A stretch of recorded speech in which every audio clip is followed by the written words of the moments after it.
Bonjour Essis. Bonjour chef frère. C'est aussi JB. Ouais, c'est Jean-Baptiste Essis. Ça va? Je me porte en merveille. Avec le temps, tu n'as pas changé. Non, c'est Dieu fait grâce. Dieu fait grâce et comme vous le savez, si le moral tient, le physique aussi tient. Et ça, je n'ai aucun problème pour ça. Là, vous êtes sur le terrain en permanence. Tout à fait. Depuis bien longtemps. Oui. Aujourd'hui, est-ce que tu peux faire le point de la situation sur les événements que nous vivons en ce moment? Pour faire le point, c'est vraiment bateau, hein, enfin une question bateau, mais on peut le résumer. Les grandes lignes. Les grandes lignes, oui, c'est vrai. Bon, c'est Où est-ce qu'on va? Le problème est très difficile et je dirais tangentiel. La situation politique actuellement à Côte d'Ivoire se trouve dans une situation de blocage. Les positions sont tranchées et chaque parti défend carrément sa position. Je voudrais dire que le parti au pouvoir ne lâche pas de l'Est et les partis de l'opposition qui sont réunis en un groupement de partis de l'opposition ont aussi pris leurs responsabilités pour se cramponner sur les positions. Et donc, de part et d'autre, les positions sont figées et tranchées. Ça va exploser alors? Bon, exploser, c'est trop dit, parce que bon, quand même, ce sont des responsables qui sont à la tête des choses. Et si ça devait exploser, c'est depuis bien avant même les trucs.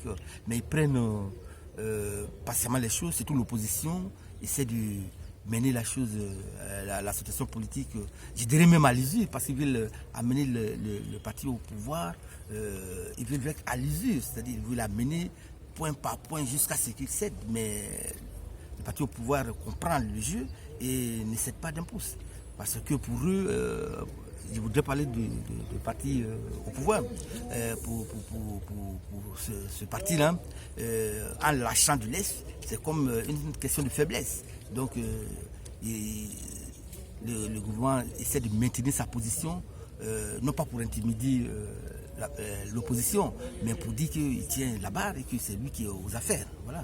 D'accord, mais là, avec ce gouvernement qui est mis en place et qui est dirigé par Henri Konan Bédié, est-ce que les choses vont vers la fin ou bien elles se compliquent encore? Non, ce n'est pas un gouvernement qui a été mis en place. Ils ont pris une décision de mettre un conseil national de transition.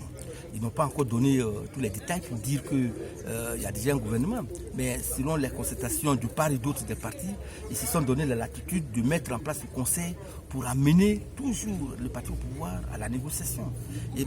C'est-à-dire en ouvrant par exemple un gouvernement, si vraiment ça vient de mettre en place, de se mettre en place, je voudrais dire, un gouvernement de transition. Et ils insistent que ça serait un gouvernement de transition sans Alassane Ouattara parce que ils disent que bon, l'heure n'est plus à négocier. C'est en quelque sorte faire en sorte que les Ivoiriens s'unissent sans Alassane Ouattara. Voilà, ce n'est qu'un début, cette conversation. Ouais. Et je vais vous amener sur les supports où vous pouvez lire les articles de recherche et d'investigation de JB. Bon, en fait, nous avons un site www.lessentinelles.info. Ça, c'est notre site sur lequel nous publions nos papiers. Nous faisons le journal en ligne, les faits de société, les grands champs, tout ce qui est journal, mais c'est en ligne. Donc, à part ça, nous avons aussi un hebdomadaire qui porte le même nom, mais c'est les Sentinelles d'Abidjan, qui paraît tous les mercredis. Et là aussi, puisque c'est un hebdo, nous faisons les grands champs. Nous donnons la priorité aux grands champs. Et ce que nous faisons moins de factuel.